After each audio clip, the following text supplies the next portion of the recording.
எல்லோரும் எப்படி இருக்கீங்க? இப்போ வந்து காளான் குழம்பு எப்படி செய்யலான்னு பார்க்கலாம்.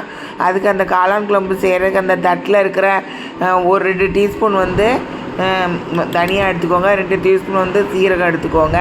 ஒரு 8 மிளகா வத்தல் எடுத்துக்கோங்க. அப்புறம் ஒரு சின்ன தேங்காய் எடுத்து அது கூட உப்பையும் சேர்த்து போட்டு மிக்சியில் அரைச்சி எடுத்துக்கோங்க. கடாயில் வந்து ஒரு குழிக்கரண்டி எண்ணெய் ஊற்றிட்டு அந்த மசாலாவெல்லாம் அதில் போட்டுட்டு கேஸ் ஸ்டவ் ஃப்ளேம் ஃபஸ்ட்டு ஃபுல்லில் வச்சுட்டு அதுக்கப்புறம் சிம்மில் வச்சுட்டு அதுக்கப்புறம் நல்லா வதக்குன்னு வதக்கி இந்த பதம் வந்து அந்த பதம் வர்ற அளவுக்கு நல்லா வதக்கி எடுத்துக்கோங்க. காளான் ஒரு பேக்கெட்டு வாங்கிட்டு அதை ஃபுல்லும் கழுவிட்டு நல்லா வெட்டி எடுத்துக்கோங்க. இந்த பதம் வந்ததுக்கப்புறம் காளானை வெட்டி வச்சதை எடுத்து அதில் போட்டுக்கோங்க. போட்டுட்டு கேஸ் ஸ்டவ் ஃப்ளேம் சிம்லேயே வச்சுருங்க. நல்லா வதக்குன்னு வதக்கிட்டு அதை மூடிடுங்க. அதுக்கப்புறம் மிக்ஸி கழுவின தண்ணி எடுத்து ஊற்றிட்டு கொஞ்சம் எக்ஸ்ட்ரா கொஞ்சம் தண்ணி கொஞ்சம் ஊற்றிட்டு உப்பெல்லாம் ஏற்கனவே போட்டாச்சு.